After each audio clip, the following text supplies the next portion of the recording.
Hey guys, तो मैं अभी थोड़ी देर पहले डरंचू नाम की एक मूवी देख कर आया हूँ। सच बताऊँ यार, ये मूवी मुझे बिलो एवरेज लगी। मतलब सच में बहुत ज़्यादा अच्छी तो नहीं थी, लेकिन हाँ इतनी अच्छी ज़रूर थी कि मेरा अच्छा टाइम पास हो गया। अगर मैं इसकी कहानी की बात करूँ तो ये कहानी मानव अवस्थी की, जिसकी जो कि बेरोजगार रहता है और उसकी लाइफ बिल्कुल भी अच्छी नहीं चल रही होती। लेकिन उसकी लाइफ में सब कुछ उस वक्त बदल जाता है जब उसकी लाइफ में जुगाड़ू नाम का एक आदमी आता है। अब वो किस तरह का इंसान होता है, किस तरह से मानव की लाइफ बदलता है और उसके बाद मानव की लाइफ में क्या कुछ होता है, यही सब हमें इस मूवी में देखने को मिलता है। अगर मैं इसकी स्क्रीन प्ले की बात करूँ तो पर्सनली मुझे इस मूवी का स्क्रीन प्ले ठीक ठाक ही लगा है, क्योंकि जिस तरह से मूवी स्टार्ट होती है अपनी पूरी सिचुएशन स्टैब्लिश करती है।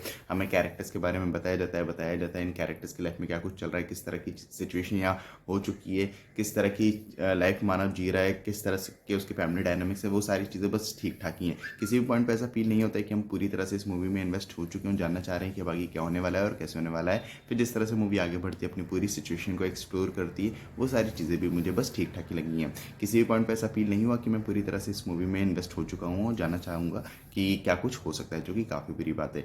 जहाँ तक बात है कैरेक्टर डेवलपमेंट और कैरेक्टर्स के पीछे डायनामिक्स की, सभी कैरेक्टर्स को बस सरफेस लेवल तक ही डेवलप किया गया है। किसी भी कैरेक्टर में इतनी जान नहीं है कि हम उस कैरेक्टर के साथ पूरी तरह से कनेक्ट हो पाए। जो कैरेक्टर्स के पीछे डायनामिक्स थे वो भी मुझे बस ठीक ठाक ही लगे हैं। जहाँ तक बात है ट्विस्ट एंड की, तो ट्विस्ट एंड से तो बिल्कुल भी उम्मीदें मत रखना। सारे ट्विस्ट काफ़ी ज़्यादा क्लीशे और बेसिक ही हैं। आप इस मूवी की हर एक बीट को काफ़ी आराम से प्रेडिक्ट कर पाते हो। और भी काफ़ी सारी प्रॉब्लम्स हैं इस मूवी में, जैसे कि अगर आप लॉजिकल पॉइंट ऑफ व्यू से बात करो तो काफ़ी चीज़ें आपको ऐसी देखने को मिलती है जिनका कोई तुक कोई सेंस नहीं बन रहा होगा। काफ़ी सारी चीज़ें हैं जिनके बारे में बात की जा सकती है, लेकिन उन सब पे अगर मैं बात करने गया तो जो थोड़ा बहुत भी मज़ा आपको इस मूवी को देखने के दौरान आने वाला है ना, वो नहीं आएगा। इसी कारण से मैं उन चीज़ों पर बात नहीं कर रहा हूँ। लेकिन हाँ, इस मूवी को देखते वक्त आप अपना दिमाग बिल्कुल भी नहीं चला सकते। जहाँ तक बात है एक्टिंग की, सभी एक्टर्स का काम बिलो एवरेज है। करण पटेल का काम बस ठीक ठाक ही है, काम चलाऊ ही है। पर्सनली मुझे उनका काम कुछ खास पसंद नहीं आया। बाकी सभी एक्टर्स का काम ठीक ठाक ही था। जहाँ तक बात है डायरेक्शन और एडिटिंग की, डायरेक्शन ठीक ठाक है। डायरेक्टर ने ट्राई किया है कि एक अच्छी कॉमेडी मूवी बनाए।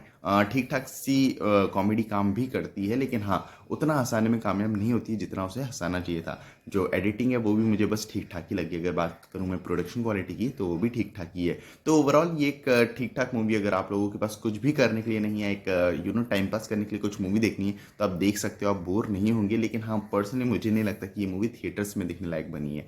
तो आपको ये मूवी देखनी है नहीं, ये आपके ऊपर है। और अगर आप लोगों ने मूवी देख ली हो तो मुझे कमेंट्स में ज़रूर बताना कि आपको ये मूवी कैसी लगी। बाकी मिलते हैं अगली वीडियो में, तब तक के लिए जय हिंद, जय भारत।